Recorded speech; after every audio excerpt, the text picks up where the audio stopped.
So my name's Seth. I'm primarily a buy and hold investor. I started investing in 2017, or I guess I tried in 2016, but it took me a while to actually get my first property. So 2017 is when I got my first four family that I house at. Currently I've got 11 units in Massachusetts, 8 units, and 3 vacant lots in Rhode Island, all of which me and a partner I have are pretty much managing ourselves. Most of the work that we're doing now is currently in Providence, Rhode Island. And I live in Lowell, so I go down there often, like pretty much every weekend. Every other weekend I'll go down there to either look for deals or work on some properties. So last time I came here, I think I talked about a lot of evictions and tenant issues and things like that. That's what I was dealing with in Massachusetts.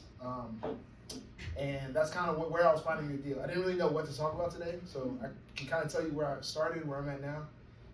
And then I've kind of pivoted quite a bit from my investing strategies, where in the beginning I was mostly doing house hacking and BRRRR, things like that, whereas now I'm going into more house flipping, land development, things of that nature. So when it comes to the investing strategies, there are like different pros and cons to each of them. So does everyone know what house hacking is? So yeah, when you're house hacking, you buy a property and you rent out the other rooms or the other units. The great thing about house hacking is you can get in with a low down payment. You can build a lot of equity fast. But the issue I was having with it was it really slowed me down. So when I would get the house hack, it'd be like another year until I get my next property. So just to put that in perspective, 2017 I bought one property. 2018 I bought one. 2019 I bought one. 20 I didn't buy anything. This year I bought 4 properties and 3 lots of land. I haven't done any house hacking this year. So that's just kind of been the downside of it, is that kind of slowed me down, but at the same time you are able to get in at a low price and you build a lot of equity very fast. So that's with that. With the BRRRR strategy, I think that's something that's kind of going to stay around. It's when you buy something, you fix it up, rent it out, refinance it. For those that follow Bigger Pockets, they talk about it all the time. I think that's here to stay. And no matter what you're doing, you're kind of working on a BRRRR strategy if you're going to find something at a lower market value and buy it and rent it out. And I think I talked to like 5 people a week that want to BRRRR in Massachusetts. And it's difficult, but I think someone said like, hey, I BRRRRed in Massachusetts. It took me 10 years. Because like it takes time to build up equity, but it's a big strategy. It's definitely worth it though. I mean, you essentially you can buy like a flip, so to speak, and then you keep it at the end. And you come out, pull all the money out, and you really went in at nothing. And it just works out really well. But it's a little harder to do. But in Massachusetts, there's so many old houses, so there's a lot of equity to be built if you're willing to fix them up, or get contractors to fix them up. And then now even like the turnkey, like kind of a property that's already fixed, and you get to hold on to it and keep it. I've got one of those under contract now in Rhode Island, but it's kind of a safe investment. You really just look at if you heard of the 1% rule, you kind of look at 1% of the purchase price is what you can rent it out for. It's likely going to cash flow. Do your due diligence, but for the most part, it's going to cash flow. And yeah, it's something where like over time you're gonna make you're gonna get your returns. And when it comes down to a land development, I just started with the land development this year. So I bought 3 lots of land. So I can't tell you how it's gonna go, but right now it takes a lot longer than I expected. And I kind of jumped into it by accident because I bought a property and it came with a lot of land. They only use it as a parking space.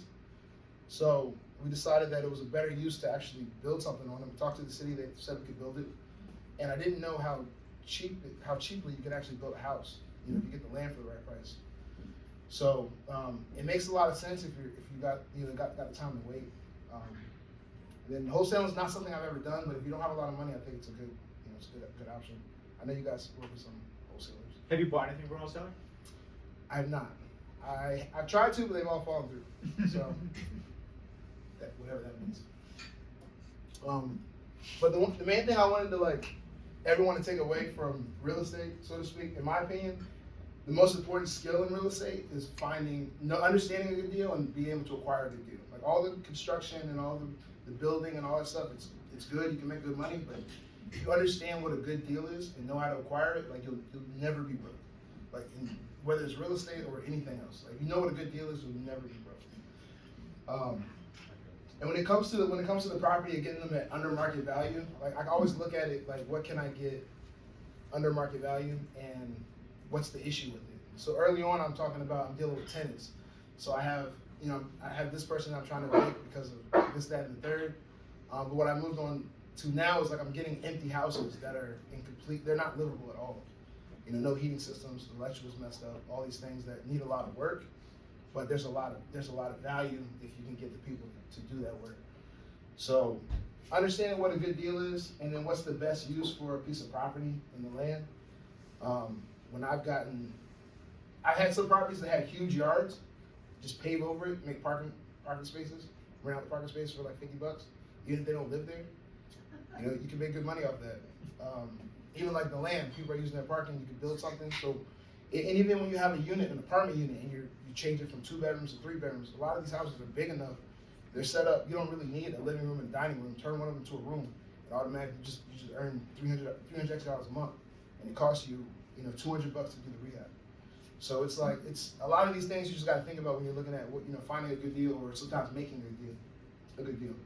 And you can't analyze everything the same. So whether you're trying to flip a house, most people use like that 70% rule, where you're looking at the ARV multiplied by 0.7, 70%, subtract the rehab.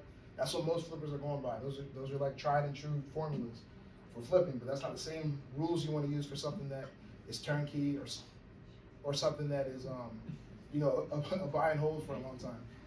So you just gotta, depending on, you gotta have your end goal in mind when you buy a property, so you know what you want to do with it. And that's something that I didn't do in the beginning, where I just bought it and I said I'm gonna keep it. I'm just do whatever I do to keep it. And then some properties I kind of wish I didn't get. There's some that I wish I had got. There's some that I wish I had sold. So if I kind of had a plan going into it, as this is what the best use for that property is beforehand, I think I'd be in a much better place right now. But things are still good. Not to say that things are bad. And then just like so the key point I just want to get everybody is that a good deal is like the most important skill to be able to find in real estate. So if there's one thing that you can do in real estate, is understand what a good deal is, find a good deal, and acquire a good deal. Whether you're a flipper, a wholesaler, house hacker, whatever it is, it all depends on you buying a property at the right price, understand the construction costs, and things like. Last time I was here, I think a contractor was here. He was talking about construction costs, and I didn't mention this, but when I first started, I wasn't in the construction field. I didn't know really construction costs. So just a quick tip: I paid a contractor and a plumber to go walk like an open house of a property that needed a lot of work, and I paid them like $200 I think each. And I said, look, I'm not buying the property. I just need you to walk through with me and tell me what needs to be done and how much you would pay to do it. And they sat there, they went through everything. So I understood, like, if you want to do drywall, this is what it's going to cost. This is how long it's going to take. These are the type of guys that you want to have do it. So that's how I understood construction costs early on when I didn't have any construction experience. Also just like shopping on Home Depot or doing a little bit of DIY, understanding what materials are. But that's kind of how I learned it. So if anybody doesn't know how to do construction costs, then that's one way to start. And also like sticking to those guidelines. So if you're flipping a house and it's 70% rule, like don't make it 85% rule. Don't make it 80% rule. Like stick to the guidelines that you got. And don't bend the rules. Just stick to what you got. There's always going to be another property. For a lot of times I thought that gotta have this house. It's the only one available. And then next week there's one exactly the same. That there was no reason for me to sit there and like really fall in love and try to get this property. And then just be patient and consistent. Like anything that you do, if you're consistent with it, real estate has its ups and downs. But if you just stay consistent, like I think most people can say that they've been successful with real estate. So that's really all I have for today. You guys got any questions or anything you want to know? Yeah. So you started in Mass. Why are you looking in Providence now? Finding the deal. So I came in Mass, right? I'm looking at. So one thing I had a lot of tenant issues, right? So I started looking for properties that were vacant, and the price point that I was looking at up here, it wasn't working out. when I looked in Rhode Island, I just saw deals everywhere. Like it almost looked like every property I looked at were like met that 1%, 1.5%, as you rented it out, and the properties were a lot cheaper there too. So, like the one I'm buying right now is 195, and it rents out for 2,400, and I don't need to do any work. So I'm like, this makes sense, and I never saw this anywhere else, and I'm thinking to myself like, and I see that all the time. So I'm like, I need to be in this market. This is the market I need to be in because I'm seeing them, and it's making sense for me. So that's kind of how I started, and then it's been working well, so I stayed there. Where's you said you manage all your properties, like currently with a partner. Yeah. Where's like the furthest you would go? I know you said Rhode Island, but would you go like further than that if you could? I mean, I probably wouldn't go too much more than an hour and a half, but it depends on the property, because most of the management is front heavy. So like getting everything fixed up and getting people in, that's like it's a lot of management up front. But once you get good people in and it's all fixed up, you don't really get a whole lot of calls or maintenance and things like that. It's just like typical, have someone cut the grass, or you don't really hear like, oh, my heat's out, that kind of stuff. You fix all that stuff in the beginning, you don't have to worry about it. So I would go farther, depending on the deal. But, I'd probably try to get someone else to manage it.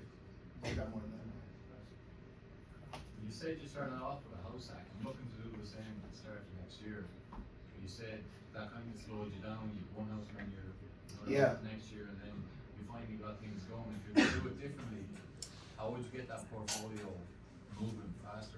I mean, I think I still would have at least done one house hack, because even though it takes a long time, there's a lot you learn. Because you learn when you're doing a house hack, you learn every aspect. You learn how to be a property manager. You learn how to do small fixes that you need to do. You learn like the equity side of the real estate, and you understand how to deal with all the tenants.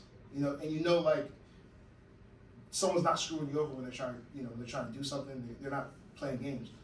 So I think that it's still kind of the cost of learning. I probably would have only done one though. I'd have done one house hack, and then I'd have tried to at least either build a team or spread myself out to where I could get more deals that I didn't live in, that were more straight up investment properties. So that's when you sorry. go ahead. And when you house hack, do you tell the tenants that you own the property, or do you say the property manager? Because like when I for my house hack, if they write the check to me, it's kind of hard for me not to say. Yeah, I mean, if you live there, it's tough to not say that you're the owners. So I'll usually say that I'm the owner, but you might have, I have a partner with most of the deals that I do. So if their name's not on, the title or whatever, then I'll have them, be the property manager, so to speak, and really handle most of the stuff. That's how I did it. But that's just kind of what comes with, in my opinion, that's what's come with house hacking. You're their neighbors, and you're also the landlord. And sometimes it's a tough road to be, like, not be a nice guy, And sometimes you gotta not be a nice guy. So. And normally, I think I've said this before, but normally I say, like, if you're house hacking, then, like, yeah, you're the owner, don't lie to them, they're gonna be able to find out with a Google search. But just, like, pretend you have a partner. Your partner could be a cat, your partner could be, I don't care who your partner is, but pretend you have a partner, so when they ask you a weird question, just get in the habit of saying, let me check with my partner. Gives you a chance to disconnect, and then you can blame the partner for, hey, you can't have a pit bull here over the weekend because my partner's worried about liability. But at least by getting in that habit, it gives you a chance to disconnect from the situation. Just say it. I mean, I just said like there's other people involved. Let me go see what's going on. But it's kind of tough at first. I made a lot of those mistakes. So definitely just have, like I said, have a set of guidelines of this is how these are the rules, and just stick to them. Whatever, just label out, have everything written in your lease, and have it labeled out. This is how the lease says. Like, I'm not trying to be an asshole. This is what it is. What changed in your system that you're able to move from, 1 deal a year to 4 deals a year? Having more people involved. Like at first, I was DIYing a lot of things. I've got contractors now to do a lot of work to spread it out, and also raising funds. I'll run out of money, so now I'm just getting funds from just friends and family. And when you have a little bit of experience, people are pretty quick to write you a check. If they know Are they you need some money. doing joint ventures? Like, how are you setting up the private fund? You heard of a promissory note? Okay, so just the. That's the most common way. Yeah, that's the most common way. If someone wants to get in early on, like before I even have a deal, we might form an LLC. They'll put X amount of dollars in there, and I'll say, hey, you got this much in this LLC. This LLC is going to buy a property. We don't know what it is. yet, but you're gonna own this amount of it. So that might be. Those are the two ways for the most part. But I just stick with family and friends to avoid some of the SEC stuff. Well, promissory notes work even if they're not family and friends. Yeah, I've heard. I don't know. Yeah. So if that's the case, then I'll do that also. But people keep telling me this SEC stuff, so I just talk to people anyway. Yeah, and so it gets a little bit tricky. So with a promissory note, right, if it's shorter than 24 months, then it's not an equity. So like you can do a promissory note with anybody if it's shorter than 24 months. If it's longer than 24 months, then technically you're supposed to, treat it as an equity. Gotcha. And so like the way a lot of people do it is they'll do short-term promissory notes where it's 24 months, but then they have the option to renew it at the end, but it's not a contract for longer than 2 years. Okay. Yeah, but I think all mine are a year or less. Yeah. It's very standard, yeah. Anything else? All right, thank you.